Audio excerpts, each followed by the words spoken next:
चलिए तो हम लोग बात करते हैं आज सबसे पहले पी ब्लॉक के ऊपर ने। पिछला क्लास में हम लोग पी ब्लॉक के बारे में जाने थे। पी ब्लॉक के हाइड्रोजन के साथ अभिक्रिया देखे थे।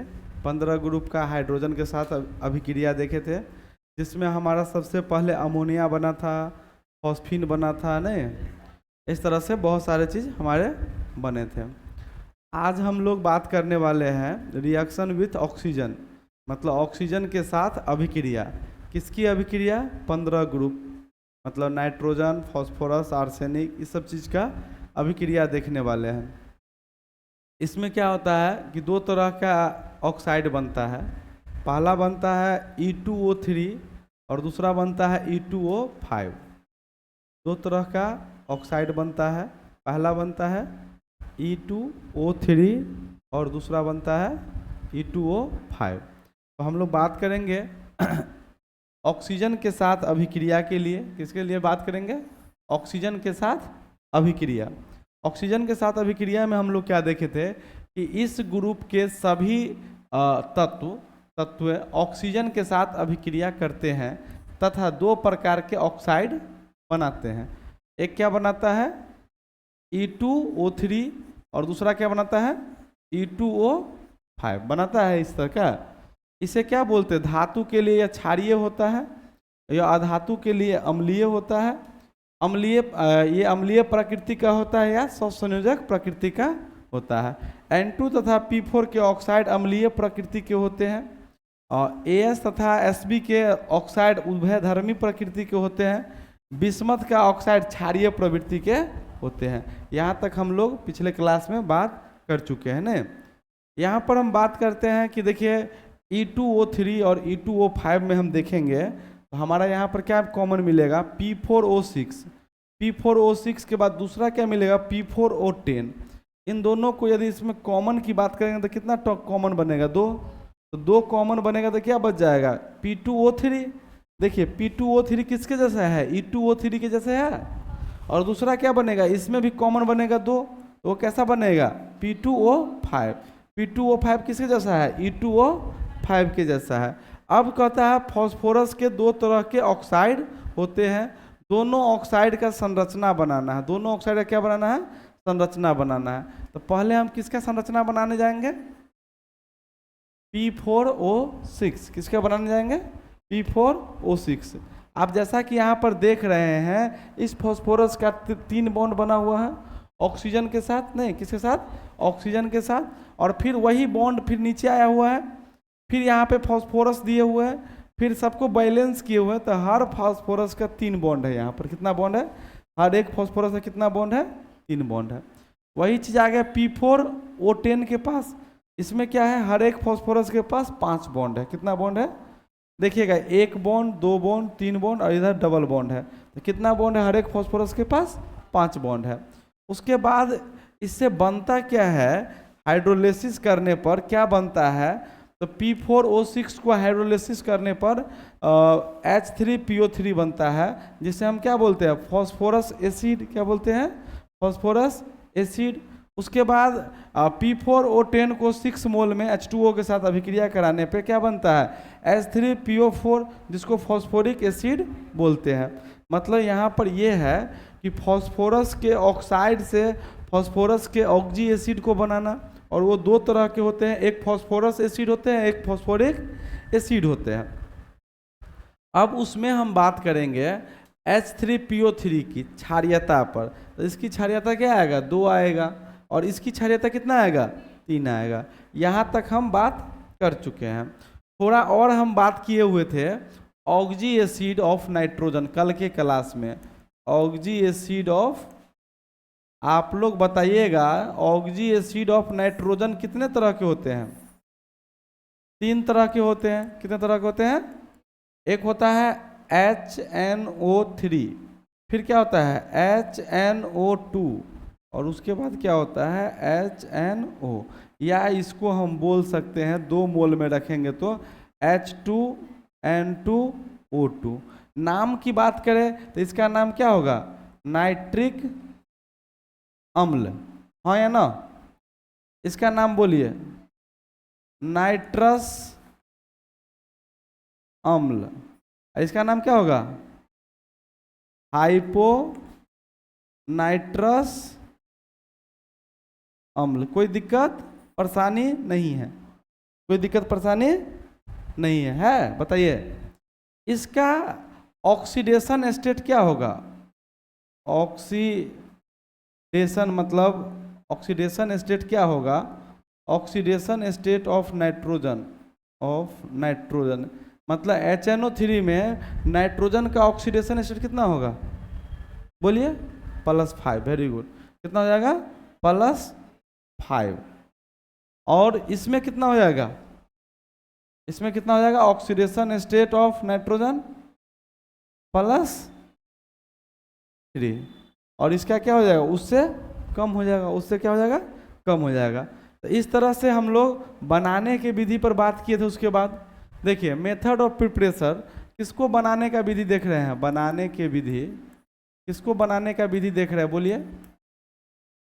HNO2 को, पहले HNO2 को बनाने की विधि देख रहे हैं। बनाने की विधि में मेथड ऑफ प्रिपरेशन में, तो यहाँ पर देखिए सोडियम नाइट्रेट को HCl के साथ अभिक्रिया कराएंगे 0 से 5 डिग्री सेल्सियस पर, तो क्या बन रहा है? HNO2 बन रहा है। और साथ में क्या बन रहा है? NaCl बन रहा है। इसमें एक बात याद रखना कि ये लैब में बना के नहीं रखता है, जब ज़रूरी होता है तब बना लेता है। जब ज़रूरी होता है तब क्या करता है? बना लेता है। क्योंकि इसके लिए टेम्परेचर बहुत मायने रखता है। टेम्परेचर कितना रहना चाहिए? आइस कोल्ड टेम्परेचर, एकदम ठंडा ठंडा, एकदम जैसे बर्फ़ की तरह। कैसे तरह रहना चाहिए? जैसे इस कमरे का तापमान 25 डिग्री है, तो यहाँ पर मान लो, ये मान के चलो कि ये नॉर्मल टेम्परेचर पे एग्जिस्ट नहीं करेगा। जब ज़रूरी पड़ा तो इन दोनों को रिएक्शन करके हम क्या करते हैं? बना लेते हैं। किसको बना लेते हैं बोलिए तो? HNO2 को। और ये ज़्यादातर ज़रूरी पड़ेगा ऑर्गेनिक केमिस्ट्री के अंदर भी। ऑर्गेनिक केमिस्ट्री के अंदर भी ज़रूरी पड़ेगा। कुछ रिएक्शन है जैसे सैंड मेयर रिएक्शन, बहुत सारे रिएक्शन हम पढ़ाएंगे, उसके अंदर ये बात आप लोगों को जानना है। कोई दिक्कत नहीं ना? यहाँ तक कोई दिक्कत? चलिए दूसरा देखिए, बनाने की विधि किसको पढ़ रहे हैं? HNO3 का। ये इम्पोर्टेंट भी है। ये क्या है? इम्पोर्टेंट है, महत्वपूर्ण है। प्रयोगशाला विधि। पहला विधि क्या है? प्रयोगशाला विधि। कहता है सोडियम नाइट्रेट या पोटेशियम नाइट्रेट को सल्फ्यूरिक अम्ल के साथ अभिक्रिया कराने पे नाइट्रिक अम्ल प्राप्त होता है। देखिए यहाँ पर NaNO3 है सोडियम नाइट्रेट और H2SO4 है सल्फ्यूरिक एसिड। इन दोनों को अभिक्रिया कराया तो हमें क्या मिल गया? नाइट्रिक एसिड मिल गया। और उधर क्या मिल गया? सोडियम बाइसल्फेट मिल गया। सेम इसी तरह से इधर भी होगा। KNO3 के साथ H2SO4 HNO3 या KHSO4। उसके बाद एक विधि है, ये तो प्रयोगशाला विधि था, एक विधि है व्यवसायी विधि। कौन विधि है? व्यवसायी विधि। आपको ऑब्जेक्टिव में क्वेश्चन पूछेगा ओस्टवाल्ड प्रोसेस से किसको बनाया जाता है? क्या बोलिएगा आप लोग? HNO3 को बनाया जाता है। इस विधि में 3 चरण होते हैं। पहला, अमोनिया को O2 के साथ रिएक्शन कराएंगे तो PT और RH उत्प्रेरक है। PT और RH क्या है? हमारा उत्प्रेरक है, कैटेलिस्ट है, कैटेलिस्ट है। तो आपको ऐसे पूछेगा कि नाइट्रिक एसिड के निर्माण में उत्प्रेरक कौन है? नाइट्रिक एसिड के निर्माण में उत्प्रेरक कौन है? बोलिए। PT और एक क्वेश्चन और पूछ रहे हैं हम बैक से, अमोनिया के लिए उत्प्रेरक कौन है? Fe और MO। Fe और MO याद होना चाहिए आप लोगों को। Fe और MO क्या है? उत्प्रेरक है। किसका? अमोनिया का। दूसरा स्टेट में NO + O2 NO2 बनेगा, फिर NO2 H2O के साथ आएगा तो HNO3 बनेगा। 3 स्टेप में ये काम होता है। यह रंगहीन चिपचिपा द्रव है। जलीय माध्यम में HNO3 का उपयोग अम्ल के रूप में किया जाता है। जैसे देखिए HNO3 को रिएक्शन कराया किसके साथ? H2O के साथ, क्या बन रहा है? NO3- + H3O+। इसका नाम क्या है? नाइट्रेट। और इसका नाम क्या है? Hydronium ion. इसका नाम क्या है? Hydronium ion. सांद्र अवस्था में रहने वाला नाइट्रिक अम्ल हमेशा स्ट्रॉन्ग ऑक्सीडाइजिंग एजेंट होता है। सांद्र अवस्था में, सांद्र अवस्था का मतलब क्या है? कंसंट्रेटेड। जिस सॉल्यूशन में HNO3 की मात्रा अधिक हो उसे हम बोलेंगे सांद्र अवस्था, और जिसमें उसकी मात्रा कम हो तो उसको बोलेंगे डाइल्यूट। क्या बोलेंगे? डाइल्यूट। तनु अवस्था और सांद्र अवस्था। फिर कहता है नोबल धातु जैसे सोना, चांदी, प्लेटिनियम नाइट्रिक अम्ल से अभिक्रिया नहीं करता है, नाइट्रिक अम्ल से अभिक्रिया ये चीज नहीं करता है। क्रोमियम तथा एल्युमिनियम नाइट्रिक अम्ल के साथ धनात्मक होता है क्योंकि इसके सतह पर बना परत पतला होता है। यहाँ तक हम लोगों ने पिछले क्लास में डिस्कस किया था। आज के क्लास में हम लोग बात करेंगे, तो आज के क्लास में हम लोग बात करेंगे सबसे पहले आज के क्लास में जो हम लोग बात करेंगे इम्पोर्टेंट है। हम लोग सबसे पहले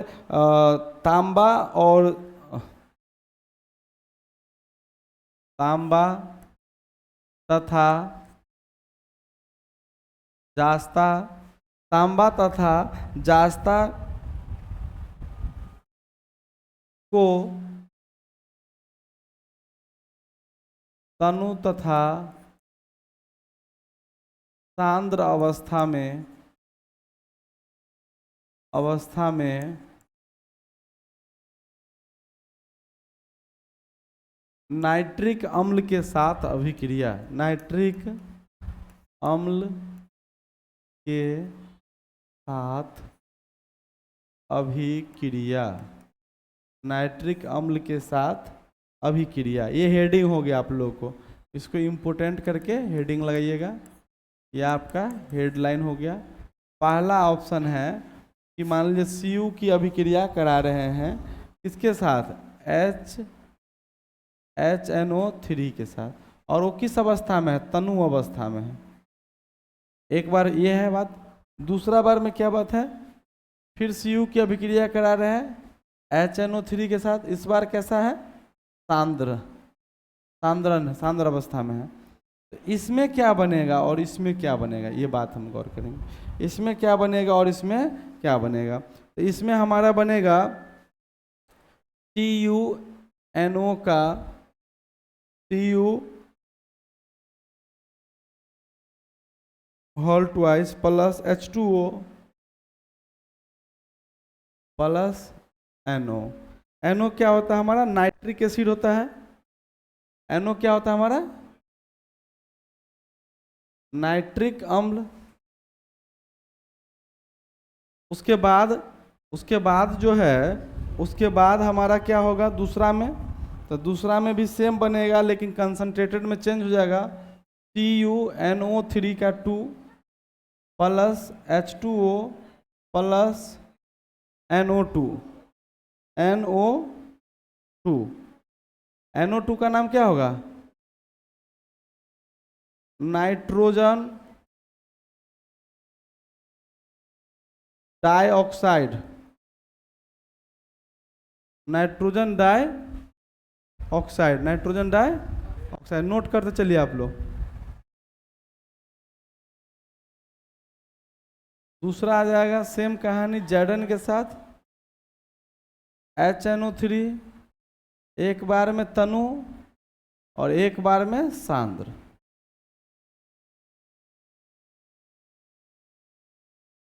तनु और सांद्र।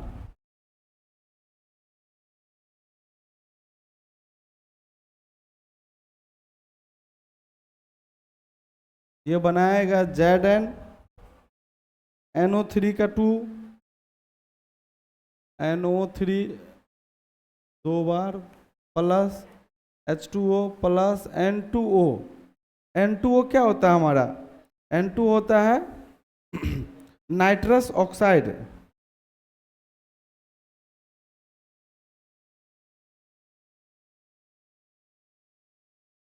नाइट्रस एसिड, जिसे हंसने वाला गैस भी कहते हैं, हंसने वाला, लाफिंग गैस नहीं, तो हिंदी में उसे क्या कहेंगे, हंसने वाला गैस।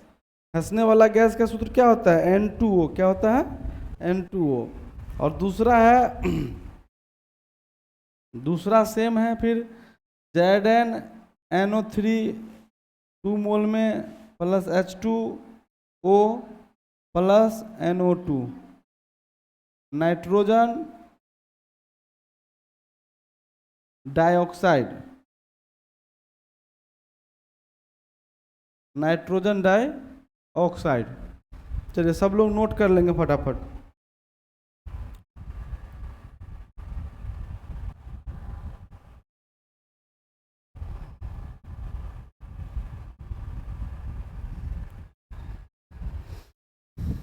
यदि आप लोग लिख लिए होंगे तो हम आगे बढ़ेंगे इससे।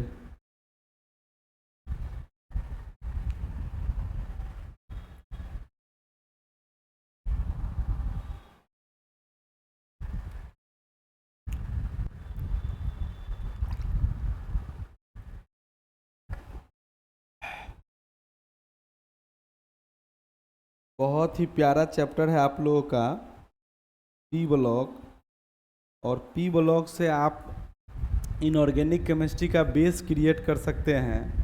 पी ब्लॉक से आप लोग इनऑर्गेनिक केमिस्ट्री का क्या क्रिएट कर सकते हैं? बेस क्रिएट कर सकते हैं। तो सबसे पहले बात यह है कि आप लोगों को किसी भी चैप्टर को पढ़ने के लिए इंटरेस्ट खुद से जगाना होगा।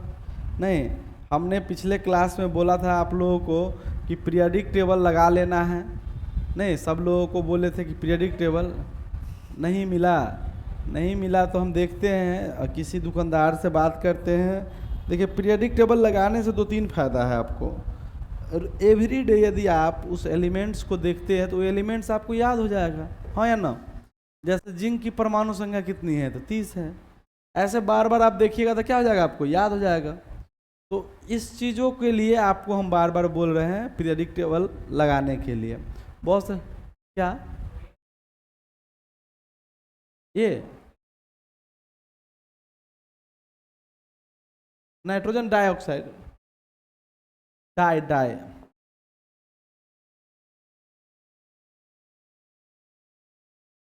Dioxide, nitrogen dioxide. चलो थोड़ा ऊपर करते हैं। अब हम अभिक्रिया कराने वाले हैं नाउ। अब नाइट्रिक अम्ल HNO3, याद रहे नाइट्रिक अम्ल का सूत्र हर आदमी को याद रहे, क्योंकि कई बार एग्जाम में सूत्र ही आ गया है। HNO3 का सूत्र क्या होता है? किसका सूत्र है? तो नाइट्रिक अम्ल का। नाइट्रिक अम्ल किस विधि से बनाया जाता है? ओस्टवाल प्रोसेस के द्वारा। और उसके लिए उत्प्रेरक क्या होता है? PTRH। इसको याद कैसे करना है? राहुल सर पीटी टीचर है, राहुल सर पीटी टीचर है, ऐसे करके हम याद कराए थे। Carbon, iodine, sulphur, phosphorus. अब नाइट्रिक अम्ल का अभिक्रिया कार्बन, नहीं, कार्बन के बाद है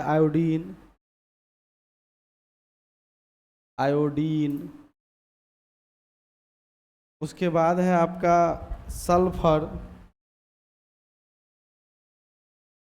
सल्फर तथा फॉस्फोरस। अब नाइट्रिक अम्ल का अभिक्रिया किस किस के साथ कराने जा रहे हैं? कार्बन, आयोडीन, सल्फर तथा फॉस्फोरस के साथ कराने पर इट्स ऑक्सीडेशन स्टेट, इसका जो ऑक्सीडेशन स्टेट होगा वो हाइयर आना चाहिए। क्या आना चाहिए? हाइयर आना चाहिए। अब नाइट्रिक अम्ल का अभिक्रिया का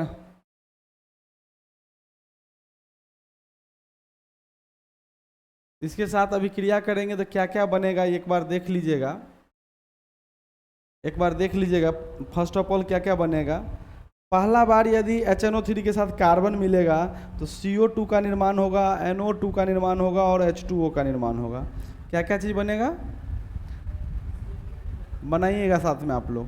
पहला बार में यदि हम बनाएंगे HNO3 प्लस C देंगे तो क्या क्या बनेगा? बोलिए। HNO3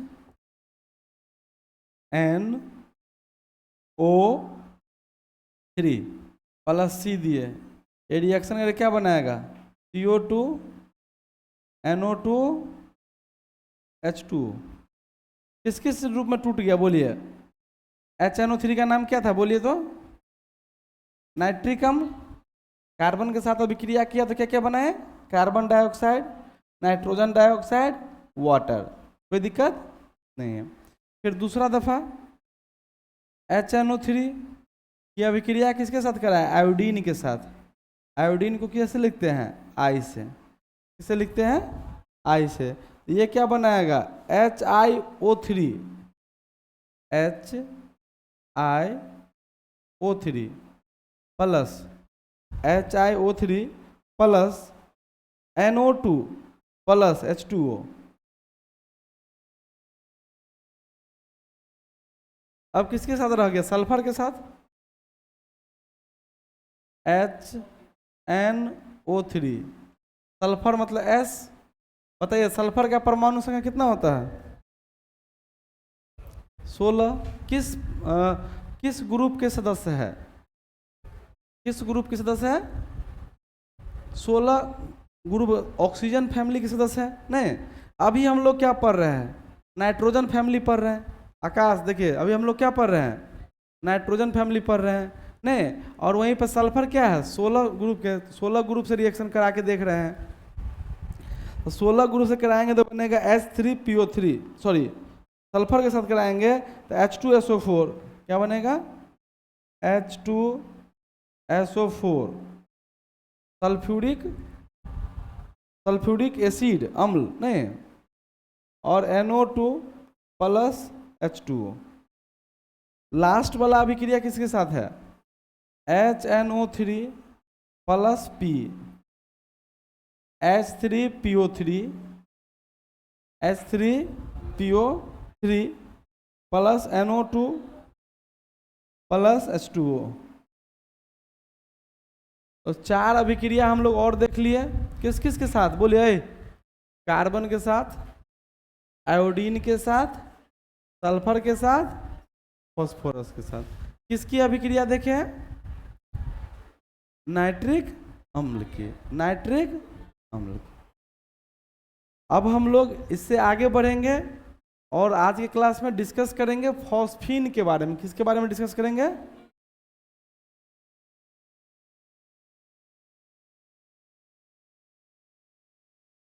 phosphine.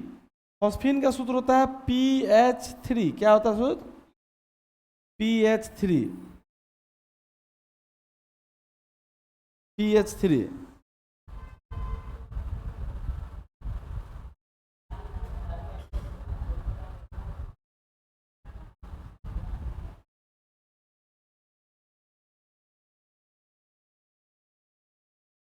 लिखो, यह एक जहरीला गैस है, जहरीला गैस है जिसका गंध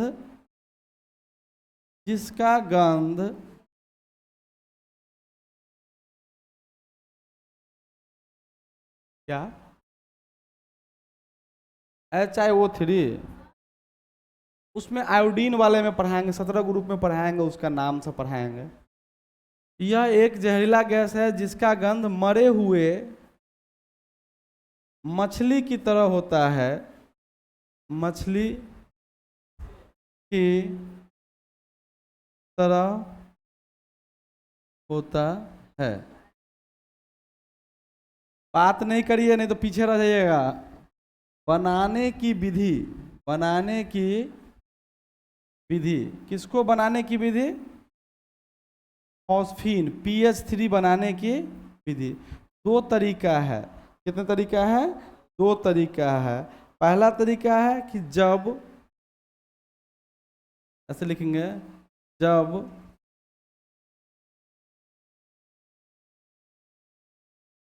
calcium phosphide, calcium Ca2P2, Ca3P2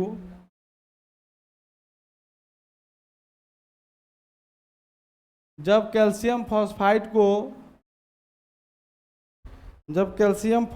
को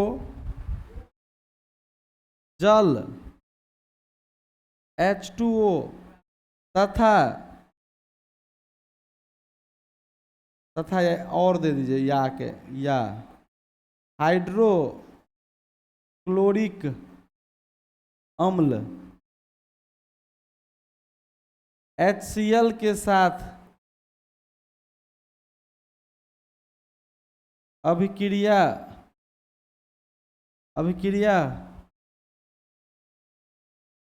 कराते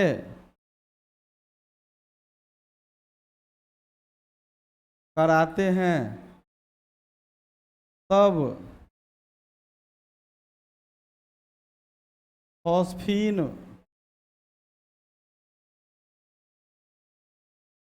प्राप्त होता है, फॉस्फीन प्राप्त होता है। जैसा कि आप देख पा रहे हैं Ca3P2 प्लस H2O है, ये दोनों रिएक्शन करेगा और रिएक्शन करके क्या बनाएगा, तो रिएक्शन करके क्या बनाएगा, पहला बात में PS3 क्या बनाएगा,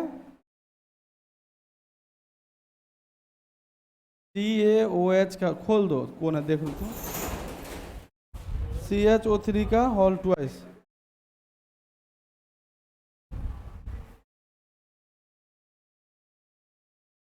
Ca3P2 में HCl के साथ अभिक्रिया कराएंगे तो फिर बनेगा PS3 प्लस CaCl2, CaCl2 ये बनेगा। नोट करिए, हल्ला नहीं करिए।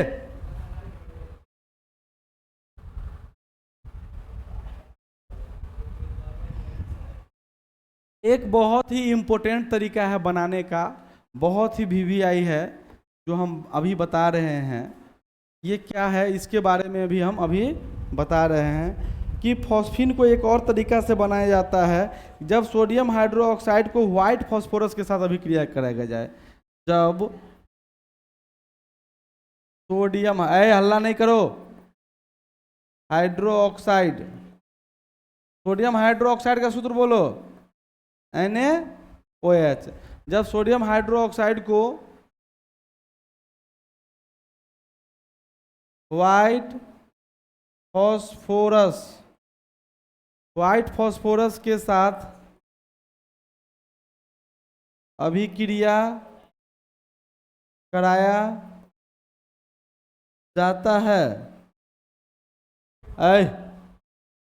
लोग अजीब बच्चा है, बताओ तुम उसके साथ मस्ती करेगा तो वही करेगा ना। जब सोडियम हाइड्रोक्साइड को व्हाइट फॉस्फोरस के साथ अभिक्रिया कराया जाता है तो PS3 नहीं फॉस्फीन, यहाँ आ जाओ लड्डू, यहाँ आ जाओ, यहाँ बैठ जाओ। हाँ, जब सोडियम हाइड्रोक्साइड को व्हाइट फॉस्फोरस के साथ अभिक्रिया कराया जाता है तो PS3 फॉस्फीन प्राप्त होता है।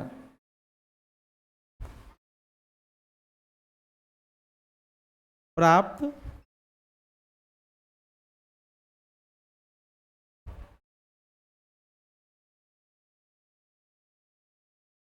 लाइट है,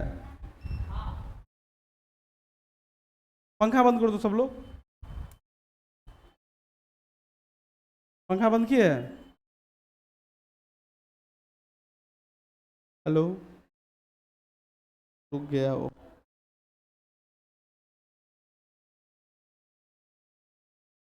नहीं नहीं नहीं चलाओ, उसको बंद करो।